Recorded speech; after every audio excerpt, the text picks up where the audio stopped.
Over the past year, researchers inside the United States Senate conducted an in-depth investigation of the biosafety situation inside China from 2018 to 2021. What they found is disturbing. We started to find writings, we started to find statements, we started to find evidence of internal conversations that were being posted in different journals and the like, and we really began to see an uptick in the summer of the year 2019. So, 7-8 months before COVID reached our shores, we already start to see evidence that something was happening. At the Wuhan Institute of Virology, a scientific laboratory controlled by the Chinese state, scientists have been experimenting on coronaviruses for almost 2 decades.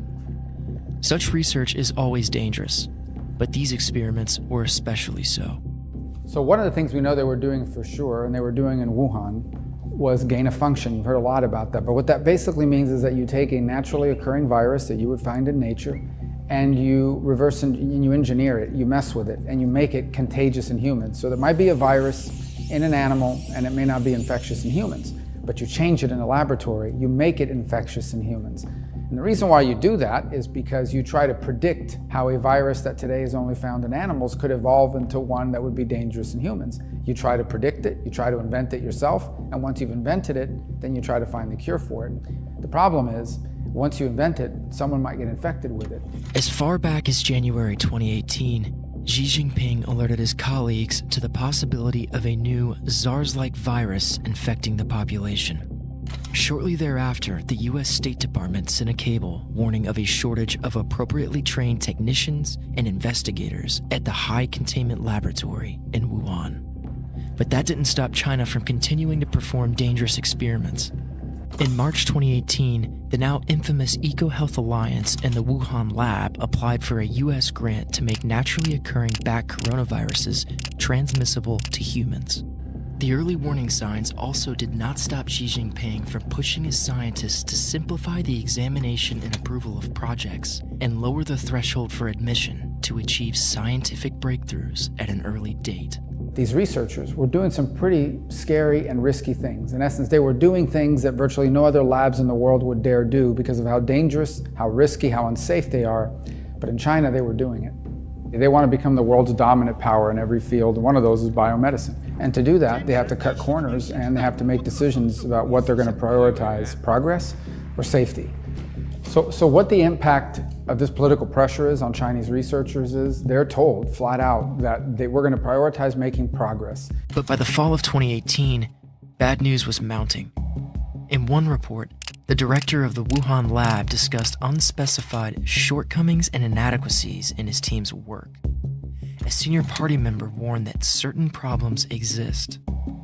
The signs are shocking, but not as shocking as what comes next.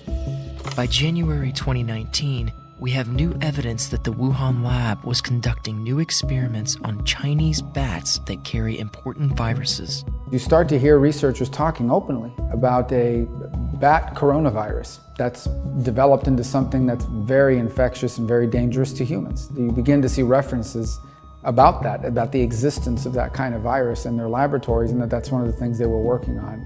And that was sort of the beginning of this trail that really led us to a place that I think we find ourselves in today. In January 2019, Xi urged the party to be highly vigilant about black swan events. It was an ominous warning.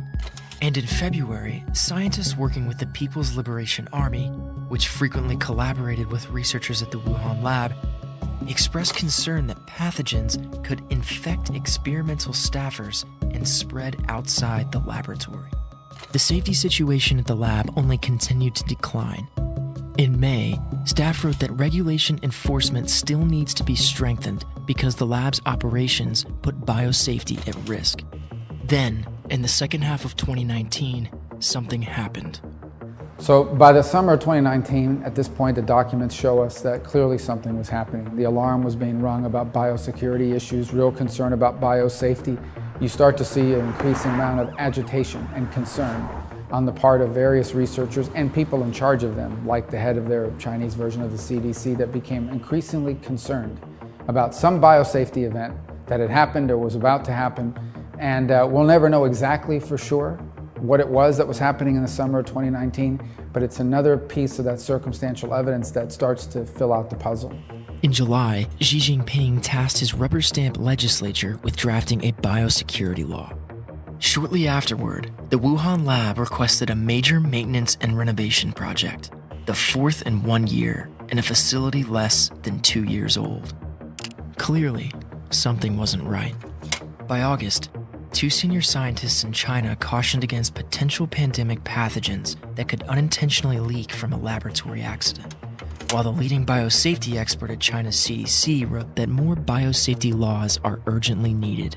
That same month, local governments around China held infectious disease drills to simulate the explosive mass outbreak of a disease of unknown origin. The most ominous rehearsal came on September 18th. That drill, conducted in conjunction with the Wuhan lab, was in explicit preparation for the outbreak of a novel coronavirus. It was ordered just days after the lab increased physical security and shut down its online virus database in the middle of the night, at about the same time as the CCP placed the Chinese Academy of Sciences, the Wuhan lab's parent organization, under a political investigation that would last 2 months. As early as October, a senior Chinese official noted that the biosecurity situation in our country is grim, and rumors began circulating among government insiders that a dangerous new virus was on the loose in Wuhan.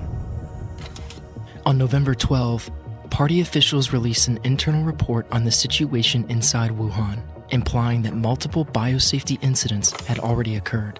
Once you have opened the stored test tubes, it is just as if you have opened Pandora's box. These viruses come without a shadow and leave without a trace. 5 days later, unpublished records show what may have been the first documented case, the real first documented case of COVID-19, followed by 1 to 5 new case reports each day. Now we know that the official timeline in China says the first cases of COVID-19 occurred in December, but by November of 2019, they're already closing schools. So something's already happening. Well, we don't know exactly if that at that point they've begun to see evidence of it spread, or if that they knew they had a lab leak and they were taking proactive measures.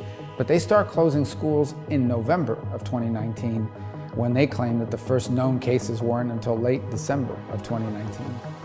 As the disease spread, it was only a matter of time before the news of the outbreak came out.